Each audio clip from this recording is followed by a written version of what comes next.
सहनौ भुनक्तु सह वीर्यं करवावहै तेजस्विनामदितमस्तु मा विद्विषावहै।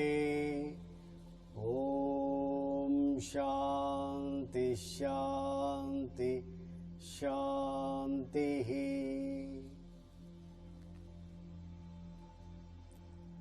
ಚಂದನ ವಾಹಿನಿಯ ವೀಕ್ಷಕರಿಗೆ ಯೋಗ ಕಾರ್ಯಕ್ರಮಕ್ಕೆ ಸ್ವಾಗತ. ಈ ದಿವಸ ನಮ್ಮ ಯೋಗ ಕಾರ್ಯಕ್ರಮದಲ್ಲಿ ಮಧುಮೇಹ ಅಂದರೆ ಡಯಾಬಿಟಿಕ್ ಸಂಬಂಧಿಸಿದಂಥ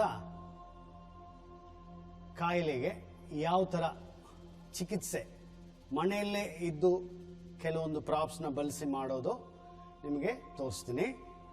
ಮೊದಲಿಗೆ ಇದು ಬದ್ಧಕೋನಾಸನ ಅಂತಾರೆ. ಬದ್ಧಕೋನಾಸನ ಚೇರ್. ಇದಕ್ಕೆ ಈ ಆಸನದಲ್ಲಿ ಎದೆ ಭಾಗ ಮೇಲೆ ಎತ್ತಲ್ಪಟ್ಟಿದೆ. ಇಲ್ಲಿ ಮಂಡಿಗೆ ಪ್ರಾಪ್ಸ್ ಕೊಟ್ಟಿದೆ, ವುಡನ್ ಬ್ಲಾಕ್ಸ್. ಸೊ ಅದರಿಂದ ಅಂದರೆ ಇಲ್ಲಿ ನಮಗೆ ಕಾಲ್ನ ಸ್ವಲ್ಪ ರಿಲ್ಯಾಕ್ಸ್ ಮಾಡಿ ಇಟ್ಕೋಬಹುದು. ಅದರ ಮೇಲೆ ಈ ಮರಳು ಬ್ಯಾಗನ್ನು ಇಟ್ಟಿದ್ದೀವಿ. ಈ ಮರಳು ಬ್ಯಾಗು ಸ್ವಲ್ಪ ಒತ್ತಡ ಕೊಟ್ಟರೆ ಸೊ ಇಲ್ಲಿ ನಮಗೆ ಅವ್ರಿಗೆ ಆರಾಮಾಗುತ್ತೆ. ಆಗ ಈ ಚಿಕಿತ್ಸೆ ಅನ್ನೋದು ಮೊದಲಿಗೆ ದೇಹಕ್ಕೆ ಕೊಡೋದಲ್ಲ, ಅವ್ರಿಗೆ ಮನಸ್ಸಿಗೆ ಚಿಕಿತ್ಸೆ ಕೊಡಬೇಕು. ಆಗ ಏನು ಮಾಡುತ್ತೆ, ಈ ಬದ್ಧಕೋನಾಸನದಲ್ಲಿ ಮಾಡಿಸಿರೋದ್ರಿಂದ ಎದೆ ಭಾಗ ಮೇಲಕ್ಕೆ ಎತ್ತಿಪಟ್ಟಿದೆ. ಸೊ ಉಸಿರಾಟ ದೀರ್ಘ ಆಗುತ್ತೆ. ಯಾವುದೇ ಸ್ಟ್ರೆಸ್ ಕಡಿಮೆ. ಫಸ್ಟ್ ಸ್ಟ್ರೆಸ್ ಕಡಿಮೆ ಆದರೆ ಅರ್ಧ ಚಿಕಿತ್ಸೆ ಆದಂಗೆ. ಸೊ ಇದು ಬದ್ಧಕೋನಾಸನದಲ್ಲಿ. ಇದು ಶವಾಸನದಲ್ಲಿ ಮತ್ತೆ ಇಲ್ಲಿ ನಾವು ಬ್ಯಾಗನ್ನು ಬಳಸಿದ್ದೀವಿ. ಯಾವುದು ಸ್ಯಾಂಡ್ ಬ್ಯಾಗ್, ಮರಳನ್ನು ಹಾಕಿ ಇದನ್ನು ವಿಶೇಷವಾಗಿ ತಯಾರಿ ಮಾಡಿ ಅದಕ್ಕೆ ಮಾಡಿಸಿದ್ವಿ. ಈ ಶವಾಸನದಲ್ಲಿ ಯಾವುದೇ ಸಮಸ್ಯೆ ಅರ್ಧ ಪರಿಹಾರ ಆಗುತ್ತೆ. ಬದ್ಧಕೋನಾಸನ ಇರಲಿ ಮತ್ತು ಶವಾಸನ ಇರಲಿ, ಈ ಆಸನದಲ್ಲಿ ಯಾವುದೇ ಅವ್ರಿಗೆ ಒತ್ತಡ ಇರೋಲ್ಲ, ಆರಾಮಾಗಿ ರಿಲ್ಯಾಕ್ಸ್ ಮಾಡ್ತಾ ಇರ್ತಾರೆ. ಮತ್ತೆ ಈ ಆಸನ ಮಾಡೋದ್ರಿಂದ ದೇಹದ ಎಲ್ಲ ಭಾಗ ಸಂಪೂರ್ಣ ಸಡಿಲ ಆಗುತ್ತೆ. ಹಾಗಾಗಿ ಅವ್ರಿಗೆ ಈ ಆಸನಗಳನ್ನ ಫಸ್ಟ್ ನಾವು ಹಾಸ್ಪಿಟಲ್ಗೆ ಹೋದ್ರೇನು ಫಸ್ಟ್ ಅವರು ಟ್ರೀಟ್ಮೆಂಟ್ ಕೊಡೋದು ನಿಧಾನಕ್ಕೆ ಅವ್ರ ಹತ್ರ ಪೇಷಂಟ್ನ ಕೂರಿಸಿ ಮಾತಾಡಿ ಅವ್ರನ್ನ ರಿಲ್ಯಾಕ್ಸ್ ಮಾಡಬೇಕು. ಕಾಯಿಲೆ ಇದ್ದಾಗ ಸೊ ಅವ್ರಿಗೆ ನಾವು ನಿಧಾನಕ್ಕೆ ಅದನ್ನು ಕೂರಿಸಿ ಸೊ ಬದ್ಧಕೋನಾಸನ ಮತ್ತು ಶವಾಸನ ಮಾಡಿಸೋದ್ರಿಂದ ಅವರು ಈಗ ರಿಲ್ಯಾಕ್ಸ್ ಆಗಿರ್ತಾರೆ. ಆಮೇಲೆ ಈ ಆಸನದಲ್ಲಿ ಮಾಡುವಾಗ ಫಸ್ಟು ಅವ್ರಿಗೆ ನಿಧಾನಕ್ಕೆ ಮಾತಾಡಿಸಿ ಏನಾಗಿದೆ ಅಂತ ಮಾತಾಡಿಸಿ ಅವ್ರಿಗೆ ರಿಲ್ಯಾಕ್ಸೇಷನ್ ಮಾಡಿಸ್ಬೇಕು. ಇದಾದ ತಕ್ಷಣ ಇದು ಸರ್ವಾಂಗಾಸನ. ಸರ್ವಾಂಗಾಸನ ಅಂದರೆ ಎಲ್ಲ ಭುಜದಲ್ಲಿ ಎಲ್ಲ ಅಂಗಗಳನ್ನು ಮೇಲೆ ಎತ್ತಿಪಟ್ಟಿರುತ್ತೆ, ಸರ್ವಾಂಗಾಸನ ಅಂತಾರೆ. ಈ ಆಸನ ಎಲ್ಲರೂ ಮಾಡೋಕ್ಕಾಗಲ್ಲ. ವಯಸ್ಸಾದವರಿರಲಿ, ಚಿಕ್ಕ ಮಕ್ಕಳಿರಲಿ, ಸೊ ಎಲ್ರಿಗೂ 8 ವಯಸ್ಸಿನಿಂದ 80 ವಯಸ್ಸುವರೆಗೂ ಈ ಥರ ಪ್ರಾಪ್ಸ್ ಮಾಡೋದ್ರಿಂದ ಸುಲಭವಾಗಿ ಮಾಡ್ಬೋದು. ಈ ಆಸನ ಮಾಡೋದ್ರಿಂದ ಪೀನಿಯಲ್ ಗ್ಲ್ಯಾಂಡಿಂದ, ಪಿಟ್ಯುಟರಿ ಗ್ಲ್ಯಾಂಡಿಂದ ಎಲ್ಲ ಗ್ಲ್ಯಾಂಡ್ಸ್ನು ಬ್ಯಾಲೆನ್ಸ್ ಆಗುತ್ತೆ. ಇದೇ ಆಸನದಲ್ಲಿ ಎಲ್ರಿಗೂ ವಯಸ್ಸಾದವ್ರಿಗೂ ಮಾಡಿಸ್ಬೋದು. ಈ ಸರ್ವಾಂಗಾಸನ ಇಲ್ಲಿಂದ ಮತ್ತೆ ಹಾಲಾಸನ.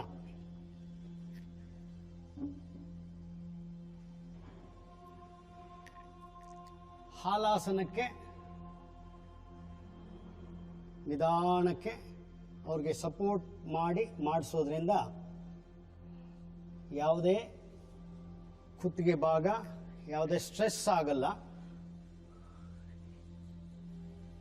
ನೋಡಿ, ಅವ್ರಿಗೆ ಈ ಕುತ್ತಿಗೆ ಭಾಗದಲ್ಲಿ ಯಾವುದೇ ಸ್ಟ್ರೆಸ್ ಇಲ್ಲ.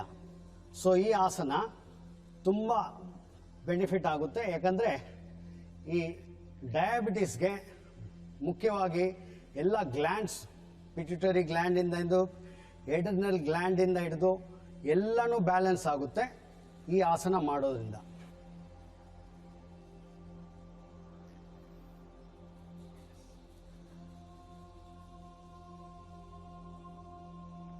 ಇದರಲ್ಲೇ ಬದ್ಧಕೋಣಾಸನ ಮಾಡಿಸ್ಬೋದು. ಬದ್ಧಕೋಣಾಸನ ಮಾಡೋದ್ರಿಂದ ಯಾವುದೇ ಹೊಟ್ಟೆಯ ಭಾಗ ಸಮಸ್ಯೆಗಳೆಲ್ಲ ಪರಿಹಾರ ಆಗುತ್ತೆ. ಈ ಅಪ್ಸೈಡ್ ಡೌನ್ ಆಸನಸ್ ಅಂತಾರೆ ಇದನ್ನ. ಸೊ ಹೊಟ್ಟೆಯ ಭಾಗದಲ್ಲಿ ಒಂದೇ ಚಿಕಿತ್ಸೆ ಅಲ್ಲ, ಯೋಗದಲ್ಲಿ ಒಂದು ಆಸನ ಮಾಡೋದ್ರಿಂದ ಹಲವಾರು ಪ್ರಯೋಜನಗಳಿರುತ್ತೆ. ನೋಡಿ, ಈ ಹೊಟ್ಟೆ ಭಾಗದ ಯಾವುದೇ ಸಮಸ್ಯೆ ಇರಲಿ, ಮತ್ತೆ ಈ ಪಾದಗಳೆಲ್ಲ ರಿಲ್ಯಾಕ್ಸ್ ಆಗಿದೆ, ಬೆನ್ನು ಮತ್ತು ಕುತ್ತಿಗೆ ಎಲ್ಲ ರಿಲ್ಯಾಕ್ಸ್ ಆಗಿರುತ್ತೆ.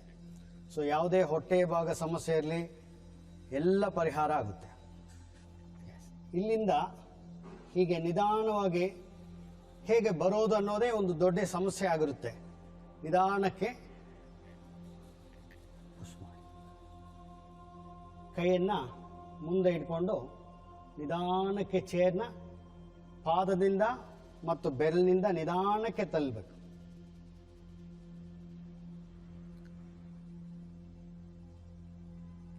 ಈಗ ಕಾಲನ್ನ ಇದ್ರ ಮೇಲೆ ರೆಸ್ಟ್ ಮಾಡಿ ಕುತ್ತಿಗೆಗೆ ಸಪೋರ್ಟ್ ಮಾಡೋದ್ರಿಂದ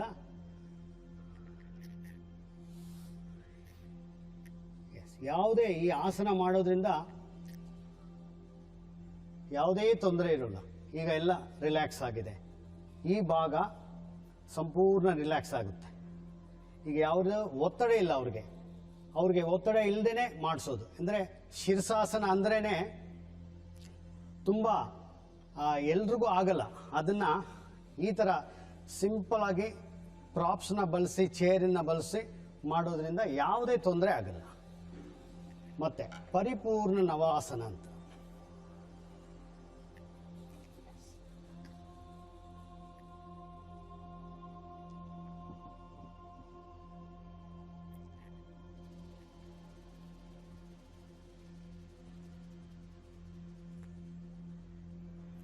ಹೀಗೆ ಕೈ ಹಿಡ್ಕೊಂಡು ಚೇರ್ನ ಸಪೋರ್ಟ್ ತಗೊಂಡು ಮಾಡ್ಬೋದು, ಅಥವಾ ಕೈನ ಸ್ಟ್ರೆಚ್ ಮಾಡಿ ಈ ರೀತಿ ಪರಿಪೂರ್ಣ ನವಾಸನ. ಈ ಆಸನ ಮಾಡೋದ್ರಿಂದ ಹೊಟ್ಟೆ ಭಾಗದಲ್ಲಿ ಪ್ಯಾನ್ಕ್ರಿಯಾಸ್ ಎಲ್ಲ ತುಂಬ ಚೆನ್ನಾಗಿ ವರ್ಕ್ ಮಾಡುತ್ತೆ. ಮೇನ್ ಡಯಾಬಿಟೀಸ್ಗೆ ಈ ಥರ ಈ ಕೆಲವೊಂದು ಆಸನವನ್ನು ನಿರಂತರ ಪ್ರಾಕ್ಟೀಸ್ ಮಾಡೋದ್ರಿಂದ 1-2 ದಿವಸದಲ್ಲಿ ಹಾಗಲ್ಲ, ನಿರಂತರ ಮಾಡ್ತಾ ಇದ್ರೆ ನಿಮ್ಮ ಯಾವುದೇ ಆರೋಗ್ಯದ ತೊಂದರೆ ಇರಲಿ ಅದನ್ನ ಪರಿಹಾರ ಮಾಡ್ಬೋದು.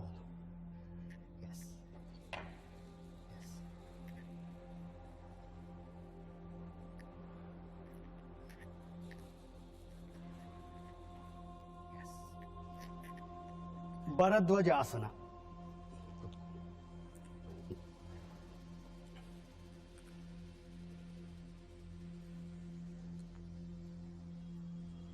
ಭರದ್ವಾಜಾಸನ ಮನೆಯಲ್ಲೇ ಇರೋ ಯಾವುದೇ ಒಂದು ಕುರ್ಚಿ ಇರುತ್ತೆ, ಅದನ್ನು ತಗೊಂಡು ಎದೆ ಭಾಗ ಎತ್ತಿರಬೇಕು, ತಲೆ ಮೇಲಕ್ಕಿರಬೇಕು, ಸೊಂಟದಿಂದ ಭುಜದವರೆಗೂ ನಿಧಾನಕ್ಕೆ ತಿರುಗಿಸ್ಬೇಕು. ಹಾಗೆ ಮಾಡೋದ್ರಿಂದ ಹೊಟ್ಟೆ ಭಾಗ ಚೆನ್ನಾಗಿ ಹಿಂಡಿದಂಗಿರುತ್ತೆ. ಇದೇ ಆಸನವನ್ನ ಹೀಗೂ ಮಾಡ್ಬೋದು.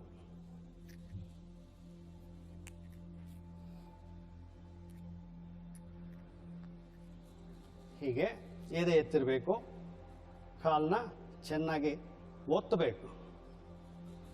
ಒತ್ತಿದಾಗ ನೋಡಿ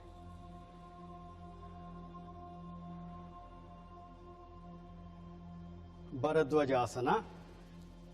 ಇಲ್ಲೇ ಕೂತ್ಕೊಂಡು ಬಲಕ್ಕೆ ಮತ್ತು ಎಡಕ್ಕೆ ನಿಧಾನಕ್ಕೆ ತಿರುಗಿ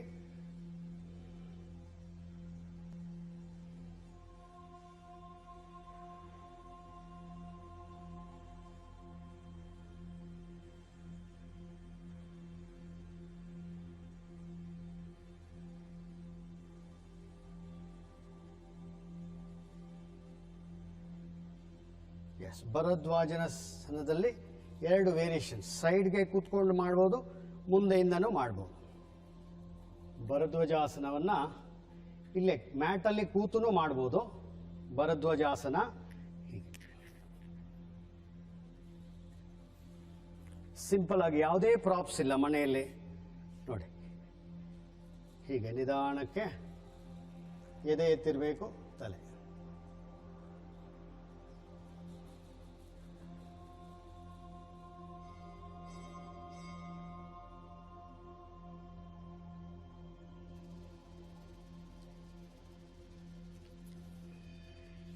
ಎಡಕ್ಕೆ. ಯಾವುದೇ ಆಸನ ತಾವು ಮಾಡಿದಾಗ ಎರಡು ಕಡೆನೂ ಮಾಡಬೇಕು, ನಿಧಾನಕ್ಕೆ ಮಾಡಬೇಕು, ಯಾವುದೇ ಒತ್ತಡ ಇಲ್ಲದೆ.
ಬಲಕ್ಕೆ ಮತ್ತು ಎಡಕ್ಕೆ.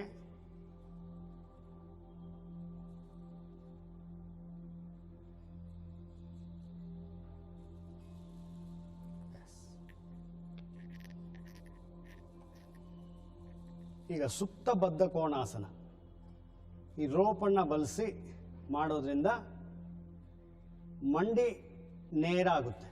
ಆಮೇಲೆ 90 ಡಿಗ್ರಿಗೆ ಕಾಲು ತರೋದ್ರಿಂದ ಹೊಟ್ಟೆ ಭಾಗದಲ್ಲಿ ಒತ್ತಡ ಕೊಡುತ್ತೆ. ಹೊಟ್ಟೆ ಭಾಗದಲ್ಲಿ ಒತ್ತಡ ಕೊಟ್ಟ ತಕ್ಷಣ ಸ್ಪ್ಲೀನ್ ಅಥವಾ ಮತ್ತು ಪ್ಯಾನ್ಕ್ರಿಯಾಸ್ ಎಲ್ಲ ಚೆನ್ನಾಗಿ ವರ್ಕ್ ಮಾಡುತ್ತೆ. ಇದನ್ನು ಹಾಗೆ ಹಾಗೆ ನಿಧಾನಕ್ಕೆ ಬಲಕ್ಕೆ ಬಲಕ್ಕೆ ತಿರುಗಿಸಿ. ನೋಡಿ ಈಗ ಈ ಸೈಡ್ ಸ್ಟ್ರೆಚಸ್ ಚೆನ್ನಾಗಿ ಕೆಲಸ ಮಾಡುತ್ತೆ. ಹೊಟ್ಟೆ ಭಾಗದಲ್ಲಿ ಯಾವುದೇ ಅಂದರೆ ಅಲ್ಲಿ ನಮ್ಮ ಆ ಮಸಲ್ಸ್ನ ಬಲಿಸೋಲ್ಲ. ಸೊ ಈ ರೋಪ್ ಮಾಡೋದ್ರಿಂದ ಅದೇ ಪ್ರಯೋಜನ. ಎಲ್ಲ ಎಷ್ಟು ಮಸಲ್ ಇದೆ ಮತ್ತು ಈ ಈ ಕೈಯಿಂದ ಹಿಡಿದು ಅಂದರೆ ಎಲ್ಲ ಜಾಯಿಂಟ್ಸ್ನೂ ಅಲ್ಲಿ ಕೆಲಸ ಮಾಡುತ್ತೆ. ಈಗ ಎಡಕ್ಕೆ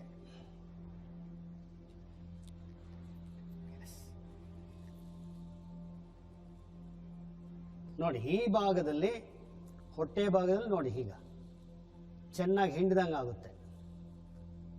ಈಗ 90 ಡಿಗ್ರಿ ಇದೆ.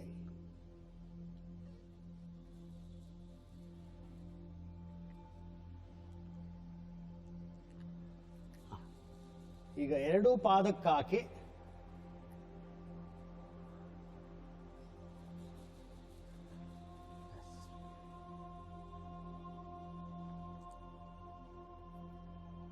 ನೋಡಿ ಈಗ 90 ಡಿಗ್ರಿ.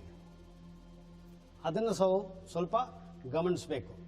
ಮುಖ್ಯವಾಗಿ ಮಂಡಿ ಬಿಗಿ ಆಗಿರಬೇಕು, ಕಾಲು ನೇರ 90 ಡಿಗ್ರಿ. ಆದರೆ ನಾವು ಕೈಯಿಂದ ಹಿಡಿದು ಮಾಡೋದ್ರಿಂದ ಅದು ಅಷ್ಟು ಬರುತ್ತಾ ಅಂತ ಸ್ವಲ್ಪ ಸಮಸ್ಯೆ ಇರುತ್ತೆ ಕೆಲವ್ರಿಗೆ. ಈ ನೋಡಿ ಈ ಭಾಗ ಮಂಡಿ ಚಿಪ್ಪಿನ ಹಿಂಭಾಗ ಚೆನ್ನಾಗಿ ಲಾಕ್ ಆಗಿದೆ. ಸೊ ಈ ಜಾಯಿಂಟ್ಸ್ ಎಲ್ಲ ಯಾವಾಗ ನಮಗೆ ಸರಿಯಾಗಿ ವರ್ಕ್ ಮಾಡುತ್ತೆ, ಯಾವುದೇ ಕಾಯಿಲೆ ನಮ್ಮ ಹತ್ರ ಬರೋಕ್ಕೆ ಯೋಚನೆ ಮಾಡುತ್ತೆ. ಸೊ ವೀಕ್ಷಕರೇ, ದಯವಿಟ್ಟು ಇದನ್ನು ನೀವು ಯಾವುದೇ ಆಸನ ಮಾಡಲಿ, ಈ ಜಾಯಿಂಟ್ಸ್ ಮಂಡಿ ಚಿಪ್ ನೇರ ಇರಬೇಕು. ಈಗ ಮತ್ತೆ ಈ ಆಸನದಲ್ಲಿ ಹಾಗೆ ಎರಡೂ ಕಾಲನ್ನ ಸುತ್ತ ಬದ್ಧ ಕೋಣಾಸನದಲ್ಲಿ ನೋಡಿ. ಆದಷ್ಟು ಭುಜಕ್ಕೆ ಪಾದವನ್ನು ಭುಜಕ್ಕೆ ನೇರ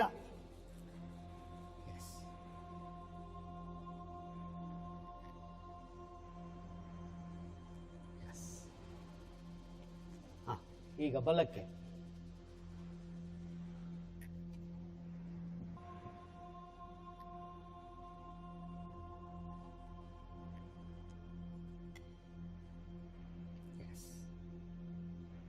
ಇದರಲ್ಲಿ ಎರಡು ಕೈಯಿಂದ ಹಿಡ್ಕೊಂಡು ಈ ಕೈನ ಸ್ಟ್ರೆಚ್ ಮಾಡೋದ್ರಿಂದ ನೋಡಿ ಮತ್ತೆ ಹೊಟ್ಟೆ ಭಾಗದಲ್ಲಿ ಈ ಕಡೆ ಸ್ಟ್ರೆಚ್ ಆಗುತ್ತೆ ನೋಡಿ, ಈ ಭಾಗದಲ್ಲಿ ಈ ಭಾಗದಲ್ಲಿ.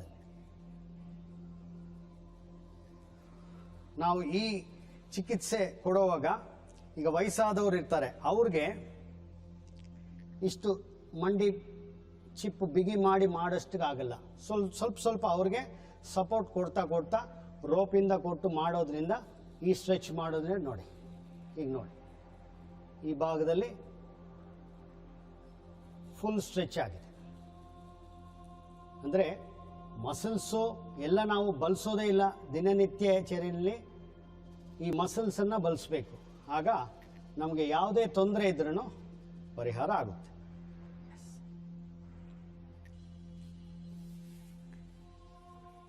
ಪವನ ಮುಕ್ತಾಸನನ್ನ ಪ್ರಾಪ್ಸಿಂದನೂ ಮಾಡ್ಬೋದು.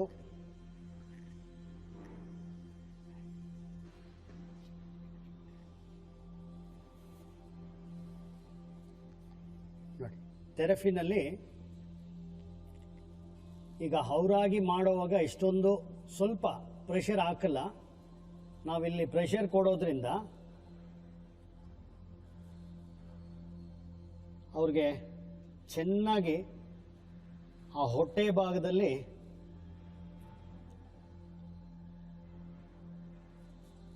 ಒತ್ತಡ ಸಿಗೋದ್ರಿಂದ ಈ ಡಯಾಬಿಟಿಸ್ನ ನೋಡಿ. ಈಗ ಜಠರ ಪರಿವರ್ತಾಸನ, ಜಠರ ಪರಿವರ್ತಾಸನ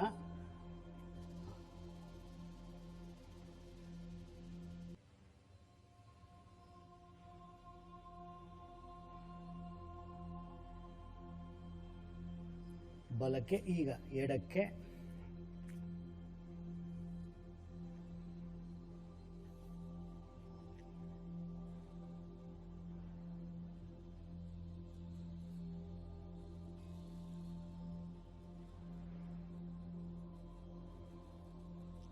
ಹೊಟ್ಟೆ ಭಾಗದಲ್ಲಿ ಸಂಪೂರ್ಣ ಸ್ಟ್ರೆಚ್ ಸಿಗುತ್ತೆ.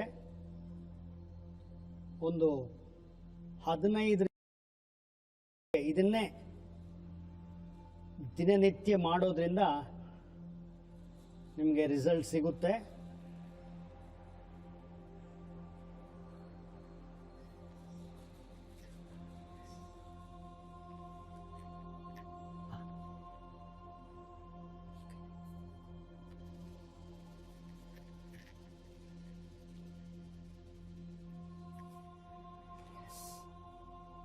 ಇದು ಮರೀಚಾಸನ, ಅಂದರೆ ಡ್ರಾಪ್ಸಿಂದನೇ ಮರೀಚಾಸನ ಮಾಡೋದು. ಬರೀ ಡಯಾಬಿಟಿಸ್ ಅಂತಾನೆ ಅಲ್ಲ, ಎಲ್ಲ ಜಾಯಿಂಟ್ಸಿಂದ ಹಿಡಿದು ಸೊಂಟದ ಭಾಗದಿಂದ, ಭುಜದ ಭಾಗದಿಂದ ನಿಧಾನಕ್ಕೆ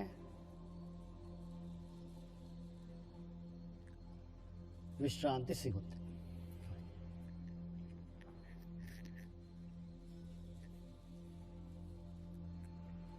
ಇದನ್ನ ಸ್ಟ್ರೆಚಸ್ ಅಂತ ಹೇಳ್ಬೋದು.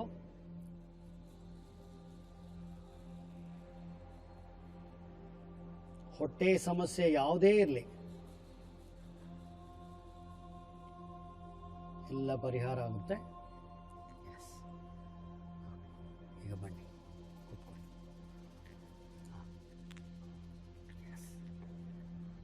ವೀಕ್ಷಕರೇ, ದಯವಿಟ್ಟು ಈ ಆಸನಗಳನ್ನು ಈಗ ನಾನು ಏನೇನು ತೋರಿಸಿದ್ದೀನಿ, ಪ್ರಾಪ್ಸು ಮನೆಯಲ್ಲಿ ಇಲ್ಲ, ಯಾವುದಿದೆಯೋ ಅದನ್ನೇ ಬಳಸಿ ನಿಧಾನಕ್ಕೆ, ಯಾವುದೇ ನೀವಾಗಿ ಖುದ್ದಾಗಿ ಮಾಡೋಕ್ಕೆ ಹೋಗಬೇಡಿ. ಅನುಭವ ಇರೋ ಯೋಗ ಟೀಚರ್ ಬಳಿ ಹೋಗಿ ಅದನ್ನು ಕಲಿತು ನಿಧಾನಕ್ಕೆ ಒಂದೊಂದೊಂದೇ, ಅಂದರೆ ಯಾವುದೇ ಚಿಕಿತ್ಸೆಯಲ್ಲಿ ನಿಧಾನ, ಎಷ್ಟು ನಿಧಾನ ಮಾಡ್ತೀವೋ ಅಷ್ಟು ಒಳ್ಳೆಯದಾಗುತ್ತೆ. ಈಗ ಈ ಕಾರ್ಯಕ್ರಮವನ್ನು ಶಾಂತಿ ಮಂತ್ರದೊಂದಿಗೆ ಮುಗಿಸೋಣ. ಓಂ ಹಸತೋ ಮಾ ಸದ್ಗಮಯ ತಮಸೋಮಾ ಜ್ಯೋತಿರ್ಗಮಯ ಮೃತ್ಯೋರ್ಮಾ ಅಮೃತಂಗಮಯ.